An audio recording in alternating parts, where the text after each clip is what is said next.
Hi guys, my name is Kate. I am the blogger behind the blog realfoodrn.com. I am a nurse, a mom of 3, and now I'm a healthy living blogger. I started out as a nurse right out of college and was a little bit disheartened with the state of health in our medical system and how we were remedying that health through lots of medications and not so much getting to the root cause. So I actually went back to school for nutrition and I started a blog, and now I educate people on how to live a healthy life and how to prevent disease. And one of the biggest ways that I educate people on how to be healthy is through detoxifying their home and their bodies, because we are bombarded every day with so many toxins and they build up in our bodies and they cause disease. So that paired with eating real food can really find you real health. So out of my adventures in getting rid of toxins in my own home, I created a class that's called Healthy Home Toxin Free, and it's all about starting from scratch, getting all the chemicals out of your home until you have a nice healthy home. So I wanted to give you a few more details on that and invite you to join class. So let me tell you a little bit about why I am so passionate about toxin-free living. A little bit of my backstory. When I became pregnant with my first child about 8 years ago, I started looking at all of the products in our house, all of the makeup that I had, reading the ingredients and then Googling the ingredients. And I went down a rabbit hole of many toxins, and I got really afraid because of what it was doing potentially to my body and to my growing baby. And so I went on a mission and I threw out everything in my house, pretty much almost everything I had. I was shocked to find out had some sort of toxic chemical in it. So I threw everything out and I started researching how to make my own, or how to find mine from a really clean source. And the more that I did this, the more I got frustrated that I felt everybody needed to know this. So it's kind of turned into a mission of mine to teach everybody why we need to live a toxin-free lifestyle, why it's so vital to our health. And I just want to tell you a little bit more about that. First of all, let's start out talking about cancer. The C word, the number 2 cause of death in the United States is cancer, and 1,620 people die every day from it. 1 in 3 cancer deaths in the U.S. are directly linked to poor diet, physical inactivity, weight, or chemical exposure.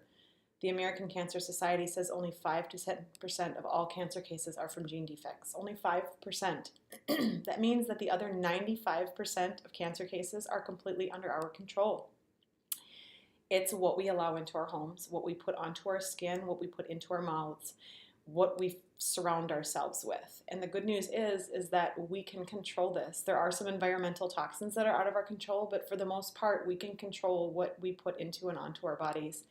And it's really exciting to have this empowerment that we know we don't have to be a genetic sentence. Let's talk a little bit more about the chemicals in our home. The National Institute of Occupational Safety and Health studied 2,983 ingredients in our products at home, and they found that 884 of them were toxic. 314 of them caused biological mutations. That means it actually altered our DNA. There's something called epigenetics and nutrigenomics, which means the environmental factors and the dietary factors that we expose our body to can actually alter the ways our genes are expressed. For example, if we have something that's genetic that a lot of our family members have, and we say, well, that's just genetic, I'm going to have that, that's not necessarily true.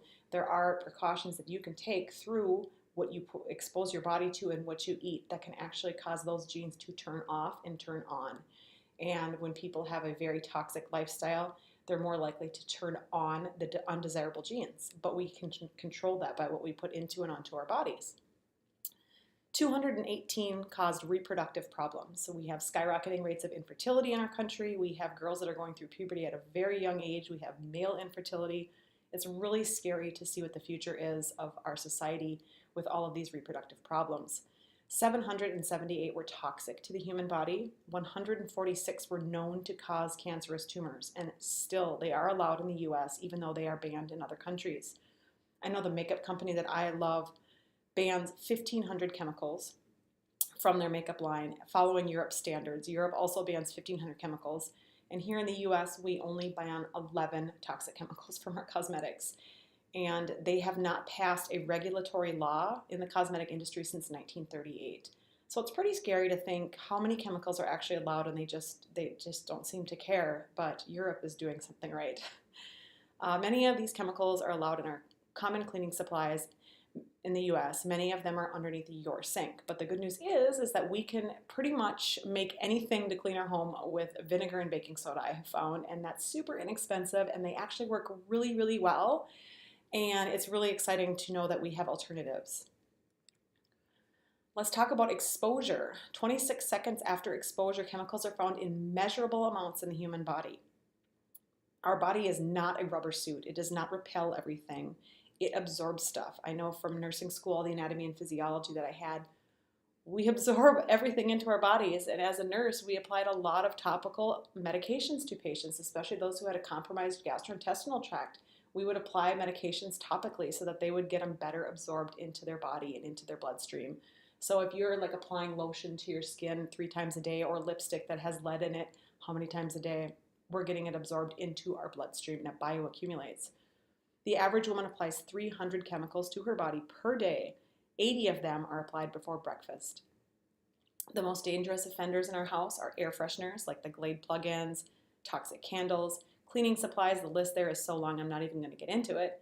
Beauty supplies, personal care products, deodorant. Deodorant is often full of aluminum. Aluminum is strongly linked to Alzheimer's. Laundry supplies, toxic dryer sheets being one of the worst offenders. A lot of people use those to kill mice and to deter pests. So if you think about that, we're using it to dry our laundry and make it soft and smelling fresh, and then we wear those clothes and sleep in those sheets 24/7. So we have a constant toxic exposure to the chemicals in these dryer sheets. But there are alternatives. I use wool dryer balls and essential oils. My laundry is fresh and static free and no toxic chemicals. So there definitely are alternatives. There are 100,000 toxic chemicals in the market today and growing. And the air inside our home is 5 times more toxic than the outdoor air. Let's talk a little bit about disease rates. Since the 1940s, the disease rates have skyrocketed. Prostate cancer is up 200%. I bet any one of you can name a family or friend who suffered from prostate cancer. I know I can name several within my family. Thyroid cancer is up 155%. That's strongly tied in with the endocrine system. It is part of the endocrine system. So all these endocrine disruptors are giving us skyrocketing rates of cancer in the thyroid. Brain cancer is up. We bioaccumulate our toxins in our brain, in our nervous tissue, and our bones. So there's no wonder that the brain cancer is up. The American Cancer Society estimates a 50% rise in cancer rates by the year 2020. Which is just around the corner, and that is terrifying. Other complaints are becoming more and more common because our bodies are overloaded. Lethargy, inability to focus, chronic inflammation, unexplained pain, skin issues, adult acne, hot flashes, stress, anxiety. I will add to that list autoimmune diseases. You're seeing lots more arthritis and autoimmunity, strongly linked to stuff that's causing a real big inflammatory response in our body. I want you to think about if you have any of these on this list. Or if you can name loved ones who do, or friends. What can we do? Luckily, there is something that we can do. That's why I'm here. That's why I'm telling everybody. Educate ourselves. We need to educate ourselves about what's in our stuff. We can't pull a blind eye and just say, oh, it's sold in stores and it's regulated by the government, so it must be safe. That's not true. That's not true at all. Please don't believe that. Eliminate toxins. Make or properly source the cleaners, personal care products that we use on a daily basis, and I will teach you how to do this. Read every label on every bottle forever, the end. Always, always, always. You can go to the health food store and find a bottle that says all natural on it and think that you're doing the best thing ever, but you turn it over and there's toxic chemicals in there. It's something called greenwashing. It's what manufacturers do to make it sound like it's a natural product, and they can sell it at a higher price point at the health food store when in fact it has many of these chemicals in it. So please, I encourage you to always read labels forever. Empower yourself and really pay attention to what you put into your body and onto your body. Tell everyone what you are doing so they can jump on board too, because when we vote with our dollars and cents, S-E-N-S-E, when we vote with our dollars and cents, we are making changes, because if the big industries are not getting money by selling their toxic products, they either have to change their ways or go out of business. So if we are only buying clean stuff or making our own, we will make these changes, and together we can do this, and we are doing this. There are big changes going around, you guys. I mean, Subway is changing its menu. Panera Bread is changing its menu. There's lots of green companies coming out. It's really exciting to see that we're making changes just by voting with our dollars. Especially educate kids and make sure that your kids are not exposed to these toxic chemicals, because it sets the stage for disease later in life. It bioaccumulates and they will get sick, and I don't like seeing sick kiddos. That was my hardest part working as a nurse, was taking care of sick kids. So what I invite you to do, I actually put together an entire online course that's completely free that educates you on all of this because I'm really, really passionate about getting the word out. It's called Healthy Home Toxin Free. It's a 30-day guide to getting the toxins out. And we start by going through all the toxic chemicals, what they do to your body, what they're in, and how to get rid of them. Most of the stuff is DIY. It's really inexpensive to do all this, and it's really fun. It's a group of 4,000 people strong right now and growing. And it's just a really great community. Everybody's sharing their stories and their tips. I invite you guys to join. If you would like to join class, go to realfoodrn.com/healthyhome, and I would love to see you guys in there.